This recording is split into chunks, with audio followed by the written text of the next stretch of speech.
What if I told you that the story of Job is not just about suffering? What if it holds a secret so profound, so hidden, that it could shatter everything you think you know about faith, suffering, and the very nature of God Himself? The ancient tale of Job has been told for millennia, passed down as a story of pain, loss, and unshakable faith.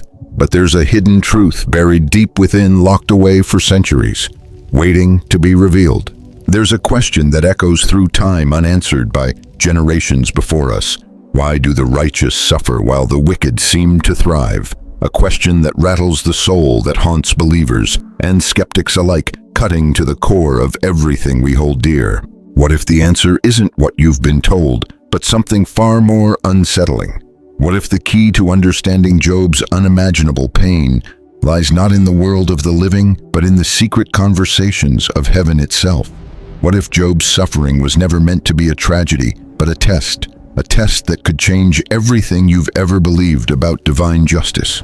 We're about to embark on a journey, one that takes us beyond the words of Scripture into the deepest, most hidden corners of divine mystery.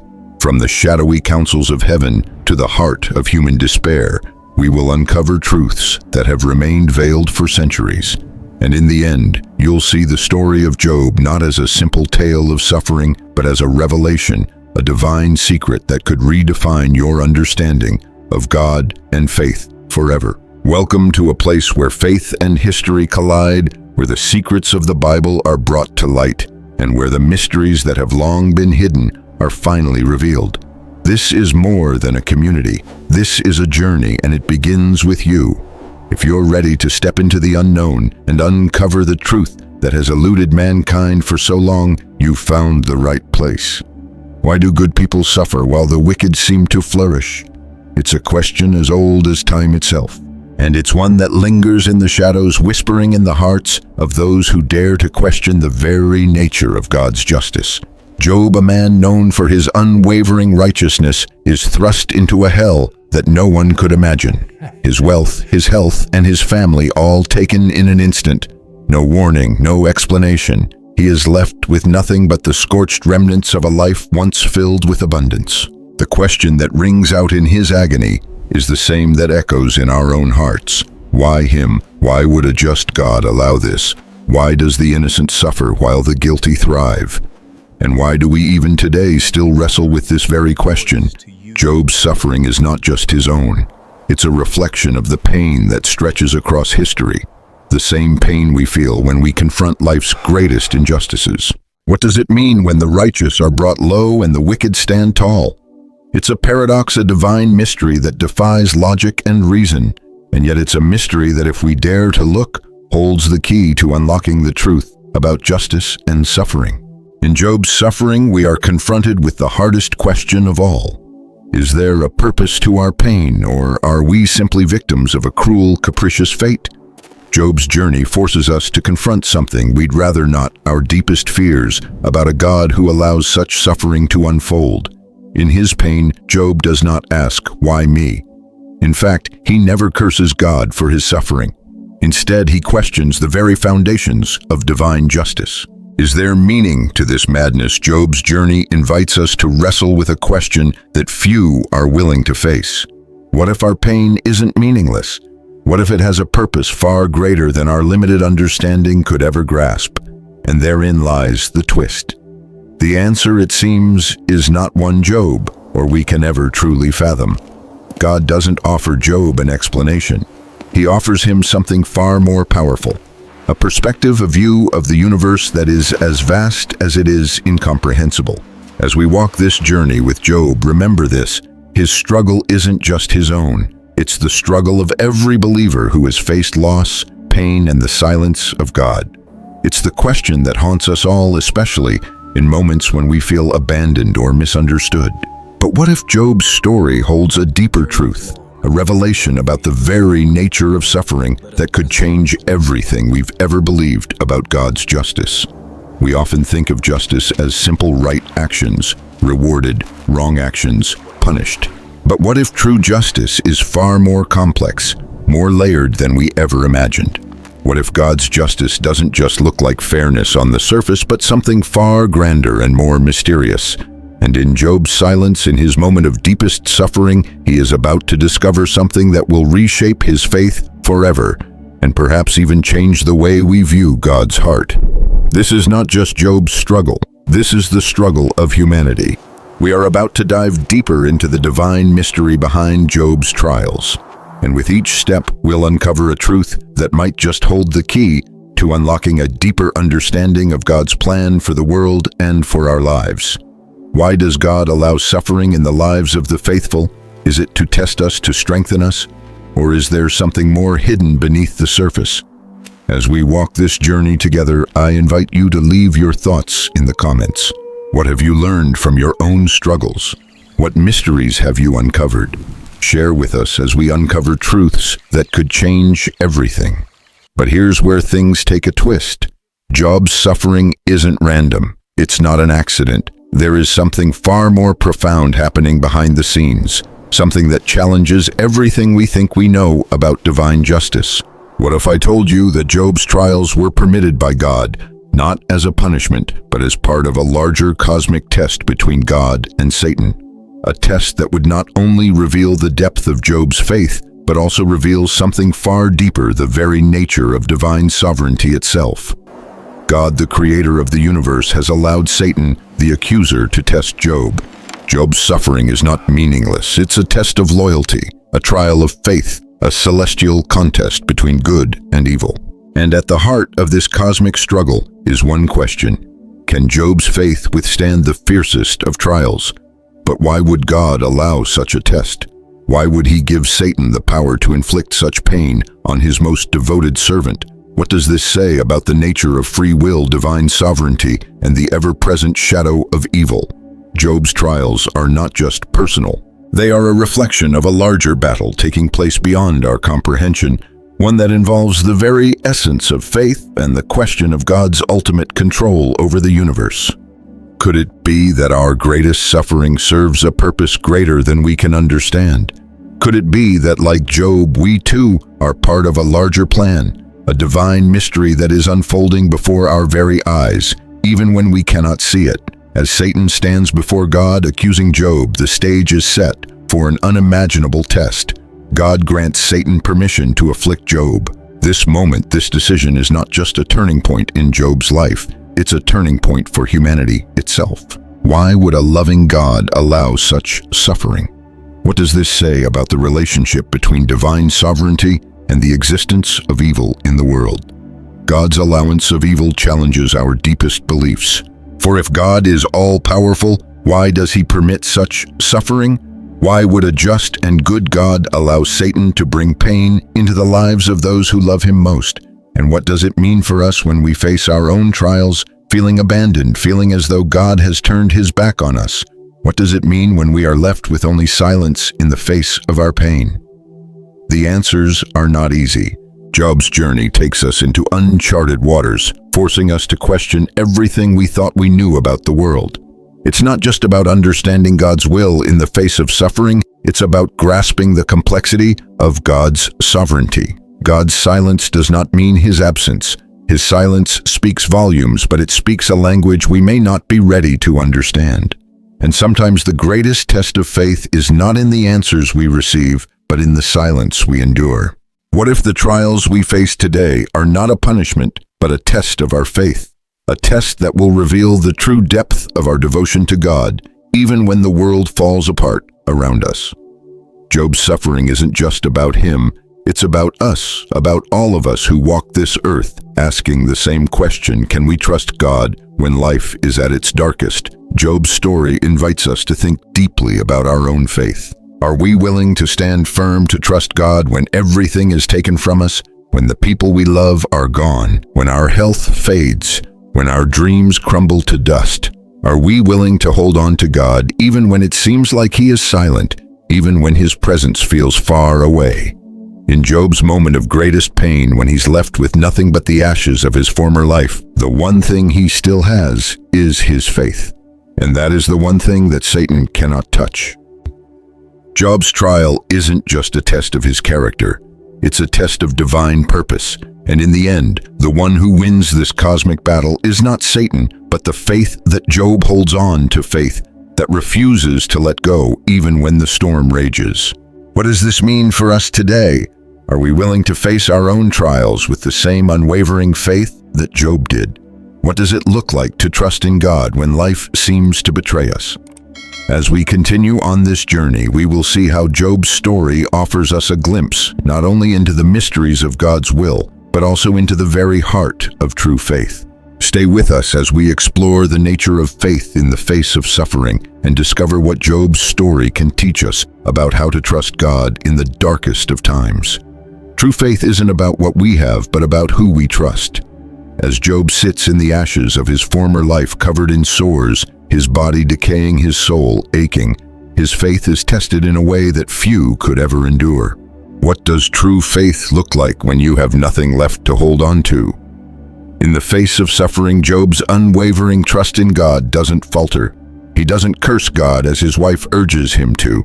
Instead, Job lifts his voice in praise even in his darkest hour. The Lord gave and the Lord has taken away. Blessed be the name of the Lord. The audacity of his faith in that moment, his ability to praise when everything has been stripped away, challenges the very foundation of our understanding of belief.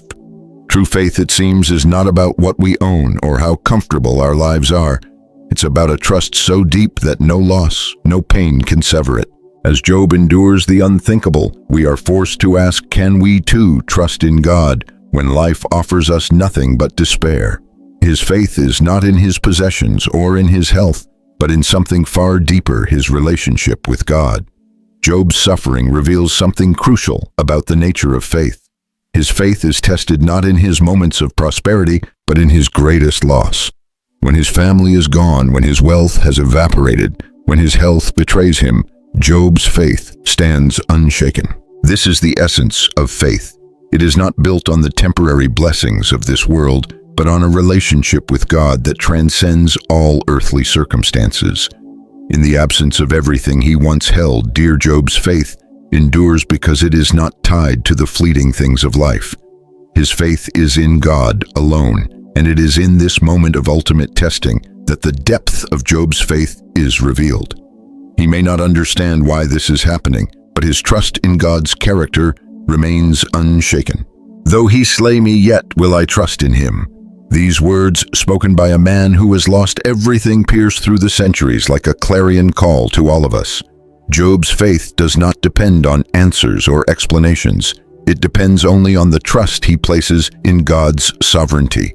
In Job's refusal to curse God, we see an unbroken relationship.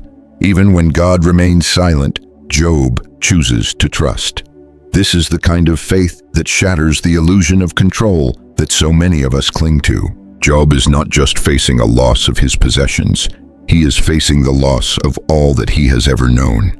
And yet in the midst of that darkness, he chooses to worship. It's a faith that transcends understanding. It's not rational. It's not rooted in logic. It is a raw, unyielding trust in God's goodness, even when everything around him is falling apart. What do you believe about God when the world you knew is turned upside down? Job's story compels us to wrestle with this very question. Faith is not simply a belief in God when things are going well. It is a devotion that stands firm when the world crumbles. Can you trust God when life feels unbearable? Can you praise him even when your heart is broken and your world is in shambles? Job's journey challenges us to reflect on the nature of our own faith. Do we trust God only for what he gives us? Or do we trust him for who he is? What does your faith look like when you face loss, disappointment, or heartache? Share your reflections below as we seek to understand the depths of true faith together. Job's story is not just his own.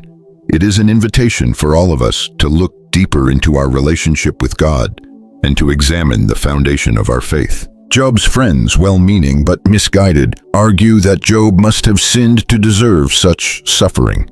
As Job's suffering deepens, his friends come to him eager to offer explanations. You must have done something wrong, they say. God punishes the wicked. Therefore, you must be guilty. This is the logic of retribution. Good things happen to good people. Bad things happen to bad people. They're not cruel, they're just trying to make sense of the chaos.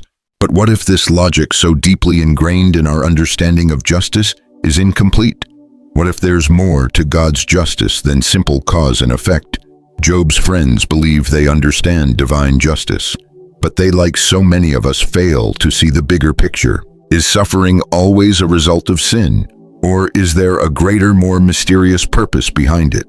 But what if suffering isn't a punishment? What if it's part of a divine plan we can't yet comprehend? As Job listens to their arguments, a deep unease settles over him. God has been silent. His friends speak with certainty, but Job's heart knows something they don't. And then after the long silence, God finally speaks, not with answers, but with questions. Where were you when I laid the foundations of the earth? Tell me if you have understanding. God's questions are like thunder in the darkness. They are not explanations, but invitations to humility. In these words, God pulls Job and us into a confrontation with the vastness of divine wisdom. Where were you when I created the stars, the oceans, the mountains? God asks. Do you understand the depths of my creation? These questions are not meant to accuse Job, but to reveal the limits of human understanding. You want to know why you suffer, God seems to say, but do you truly understand the purpose of the universe itself?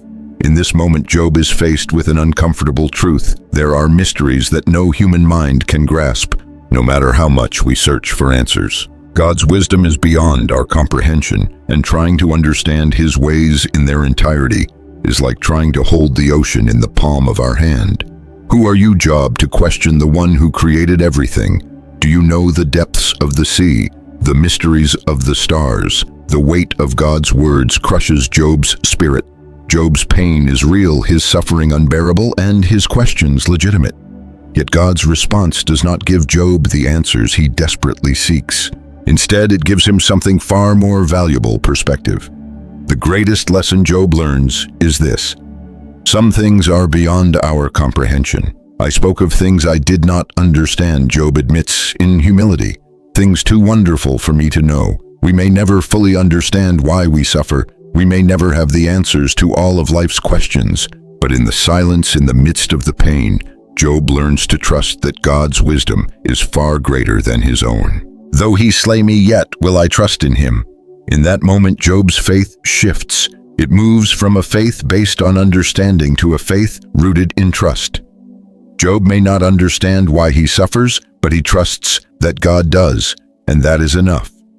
Some things God seems to say are not for you to understand, but for you to trust. The greater plan is not yours to know, but to trust in.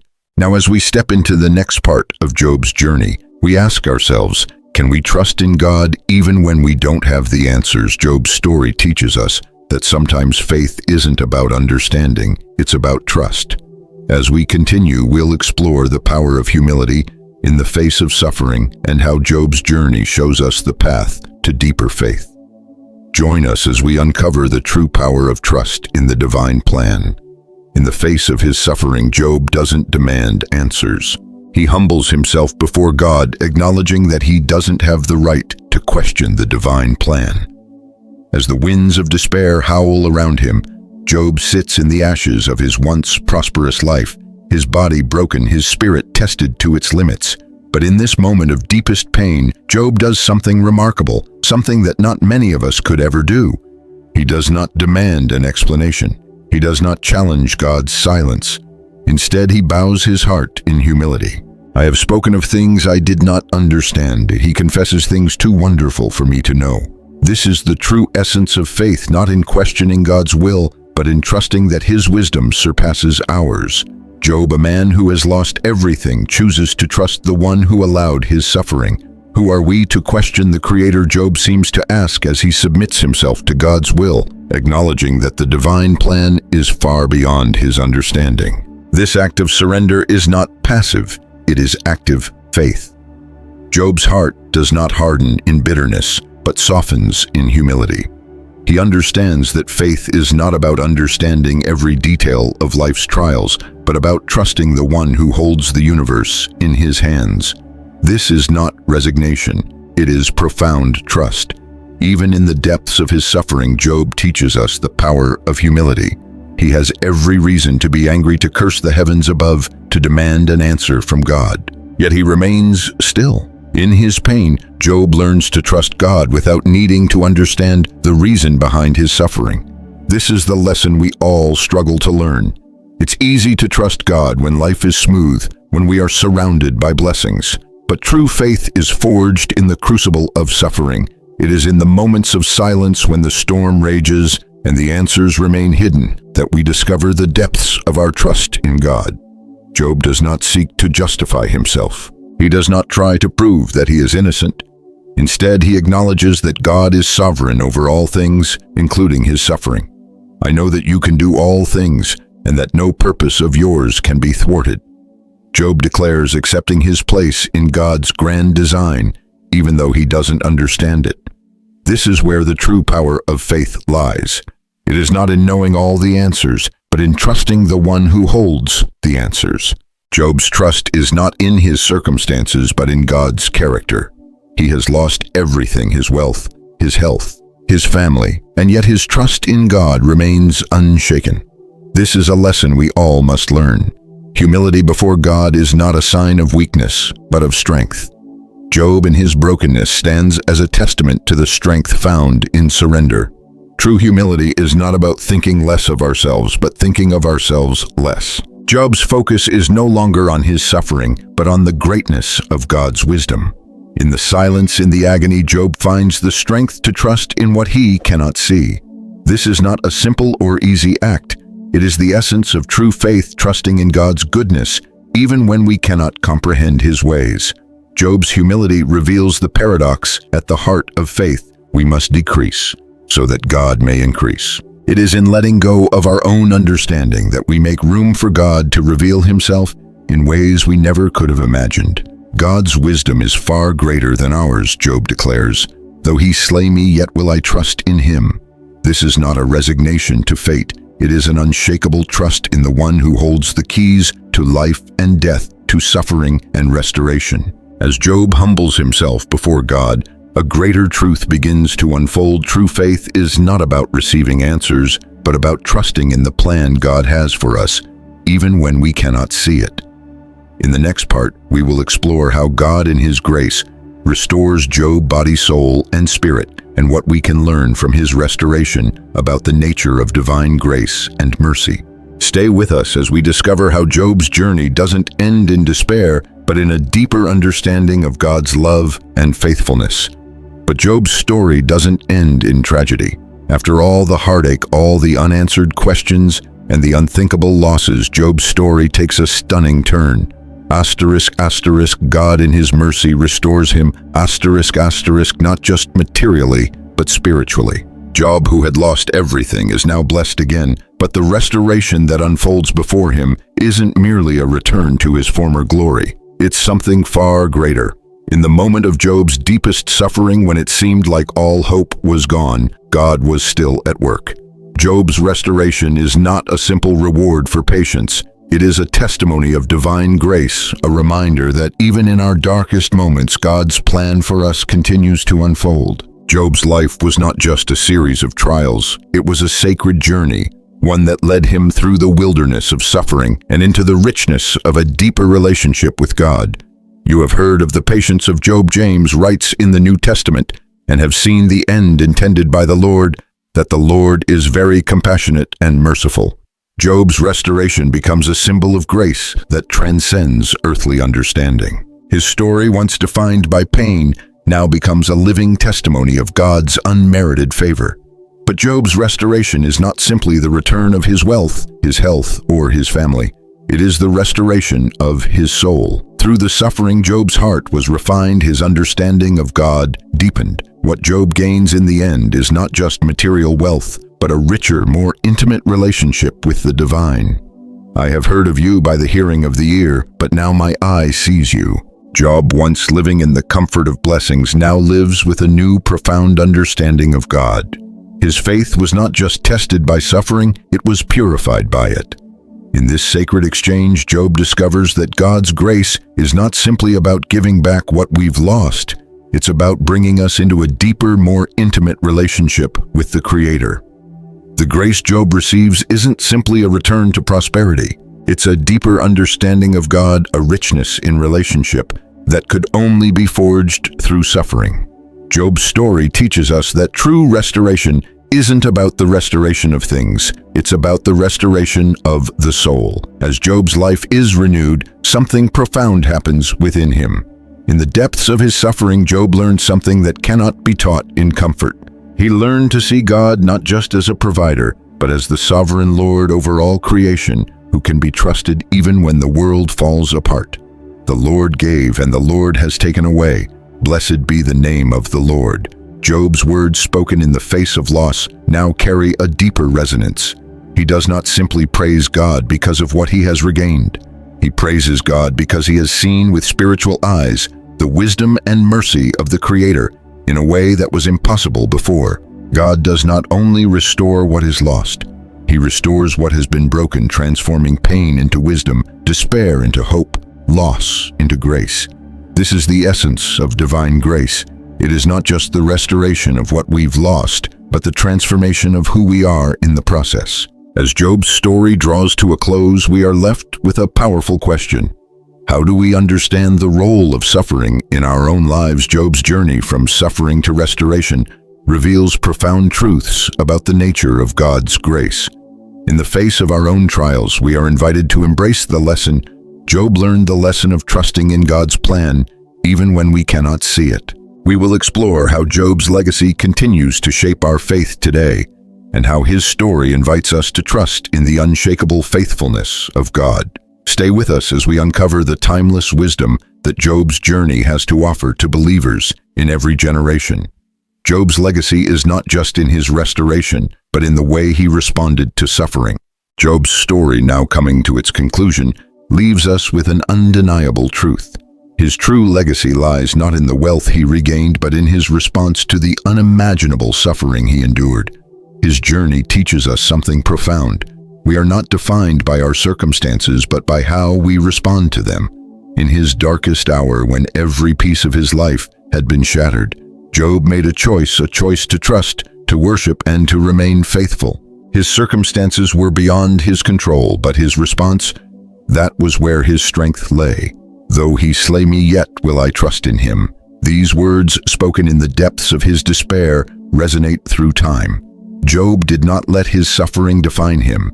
Instead, he allowed his faith to define his suffering, choosing to place his trust in the character of God rather than the chaos surrounding him. Job's unwavering faith in the face of such darkness teaches us that true faith is not passive, it is active, it is a choice. It's easy to have faith when everything is going well, when life is stable and the blessings seem endless. But true faith, the kind Job exemplified, is forged in the fire of suffering. Job chose not to curse God or give in to despair. He chose to trust even when he couldn't see the outcome. Do you trust God when the answers are not clear? When your prayers feel unanswered and your cries seem to fall on deaf ears? Job's journey challenges us to think about our own responses to suffering. How often do we focus on the questions, the why me, instead of focusing on the who that stands beside us in the storm? Job teaches us that true faith isn't about asking why, but about trusting the character of God, who is sovereign over all things, even when we can't see his hand at work.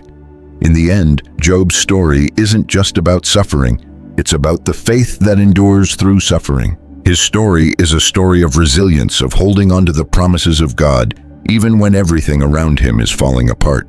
It's a story of how pain, when surrendered to God, can lead to restoration that is not only external but internal as well. When the storm passes, what remains is not just what we have, but who we've become. Job's journey shows us that suffering has the power to refine us, to bring us into a deeper relationship with God than we could ever have known without it. And in that transformation, we find our true identity, not in our circumstances, but in our response to God's faithfulness. Job's restoration is not just physical, it is spiritual. His trust in God, tested and tried, now shines as an example to us all. As we move forward in our own lives, facing our own trials and uncertainties, let us remember Job's legacy teaches us that we are more than what happens to us. We are defined by who we choose to trust in the midst of it all. The story of Job is timeless. It speaks not just to ancient Israel, but to us right here, right now. Job's journey, his suffering, his questions, his unwavering faith reminds us that we are not alone in our struggles. In moments of silence, when the answers seem far away, remember this. The silence of God doesn't mean he's absent. It means he's preparing something greater.